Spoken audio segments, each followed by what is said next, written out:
চট্টগ্রাম বন্দর দিয়ে কন্টেইনার আমদানি হওয়া পণ্যের ৭০ থেকে ৮০% বন্দরের ইয়ার্ডে খুলেই ডেলিভারি দেয়া হয়। পণ্য ডেলিভারির পর কন্টেইনার খালি হলে সিংহভাগ চলে যায় বেসরকারি ২৩টি কন্টেইনার ডিপোতে। এছাড়া রপ্তানি পণ্য নিয়ে কিংবা খালি অবস্থায় প্রতিদিন পুনরায় জাহাজীকরণ করা হয় ২ থেকে ৩ হাজার কন্টেইনার। বছরে ৭ থেকে ৮ লাখ খালি কন্টেইনার হ্যান্ডেলিং করে চট্টগ্রাম বন্দর, যা মোট কন্টেইনারের হ্যান্ডলিংয়ের প্রায় ২৫ থেকে ৩০%।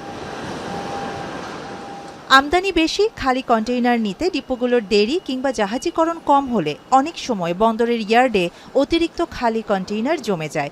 এছাড়া প্রাকৃতিক দুর্যোগ, ধর্মঘট কিংবা কোনো কারণে পণ্য ডেলিভারি কম হলে বন্দরে কন্টেইনারের জট হয়। এতে বন্দরের স্বাভাবিক কার্যক্রম বাধাগ্রস্ত হয়। খালি কন্টেইনার বেশি জমলে চাপে পড়ে যায় বেসরকারি ডিপোগুলো। গড়ে প্রতিদিন ৫৫ থেকে ৬০ হাজার TUS খালি কন্টেইনার থাকে বেসরকারি ডিপোতে। এনবিআরের বিধান অনুযায়ী বন্ডেড এরিয়া হিসেবে শুধু বন্দর ও ডিপোগুলো আমদানি ও রপ্তানি পণ্যবাহী কন্টেইনার ও খালি কন্টেইনার সংরক্ষণ করতে পারে। এ অবস্থায় প্রতিবেশী দেশের উদাহরণ টেনে বন্দরে জট কমানো ও কাজে গতিশীলতা বাড়াতে শিপিং এজেন্টের ব্যবস্থাপনায় খালি কন্টেইনার সংরক্ষণের অনুমতি দিতে এনবিআর চেয়ারম্যানকে চিঠি দিয়েছে বন্দর। খালি কন্টেইনারগুলো যদি আমরা বন্ডেড এরিয়ার বাইরে রাখার অনুমতি পাই, তাহলে আমাদের বন্দরের অভ্যন্তরে বন্ডেড এরিয়ার ক্যাপাসিটি আরো বৃদ্ধি পাবে। ফলে আমাদের বর্তমান যে ইয়ার্ড ফ্যাসিলিটি আছে, এই ফ্যাসিলিটি ব্যবহার করে আরো অধিক পরিমাণ কন্টেইনার হ্যান্ডলিং করা সম্ভব হবে।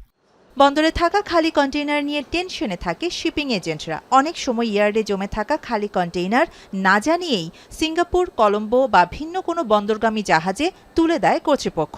এতে ভোগান্তি ও আর্থিক ক্ষতি হয়। দুইটার ভিতরে সমন্বয় করতে না পেরে আমার এমটি কন্টেইনার যেটা আমরা ইম্পোর্ট করে নিয়ে আসছি সেটা আবার ফোর্স লোড করে দিয়ে দিচ্ছে।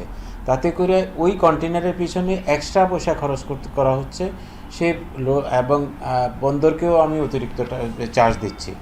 খালি কন্টেইনার বন্দর বা ডিপোর বাইরে থাকলে বিক্রি বা অন্য কাজে ব্যবহার হতে পারে। তাই খালি কন্টেইনারের অপব্যবহারের ঝুঁকি ও রাজস্ব সুরক্ষার বিষয় বিবেচনায় নিয়ে সিদ্ধান্ত নিতে হবে। এক্ষেত্রে আইসিডি স্থাপনের বিদ্যমান নীতিমালার শর্ত শিথিল করে শুধু খালি কন্টেইনারের জন্য পৃথক ডিপো করতে চায় তারা। সার্বিক বিবেচনায় কাস্টম হাউস খালি কন্টেইনারগুলোকে বন্ডেড আইটেম হিসেবে বিবেচনা করে বন্ডেড জায়গাগুলোতে এটা সংরক্ষণের অনুমতি দিয়েছে।